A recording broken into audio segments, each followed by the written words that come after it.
This video, I'm gonna talk about two things: IPv4 address classes and private versus public IPv4 addresses. So let's talk about IPv4 address classes first. So we have class A, class B, C, D, and E. And as you can see, these are the class A addresses, and these are the class B addresses, class C addresses, and these addresses are the ones that can be assigned to hosts. And class D addresses are reserved for multicasting, and class E addresses are reserved for experimental use. And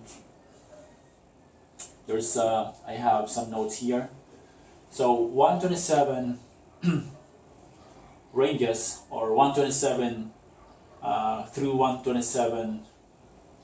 Let me say that again. 127.0.0.0 through 127.255.255.255 are considered as loopback addresses, and 169.254.0.0 through 169.254.255.255 are considered as PIPA addresses. PIPA stands for Automatic Private IP Address. Automatic Private IP Address. Yes. So these are considered private addresses also, but these are, you will see this kind of IP addresses if you have a computer and it's trying to get an IP address from the DHCP server, and it can't get one. So what it does is it assigns itself a PIPA address. So meaning that you have a problem. You need to resolve that problem. So let's talk about private versus public IPv4 addresses. So,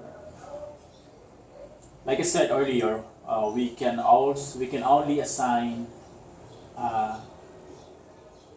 addresses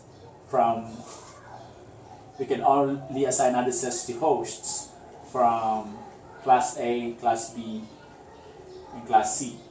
And as you can see here, these are the public addresses, and in the middle is the private addresses. Public addresses, these are for class A and class B. These are the public, private, public, and class C. Public, private, public. So there you go. I decided to make a video about these topics because sometimes it's kind of hard to distinguish whether an IP address is a public IP or private IP. So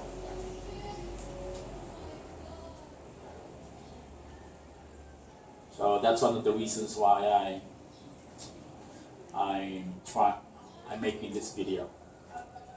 So that's it for now. In the next video, I probably talk about NAT, network address translation. So thanks.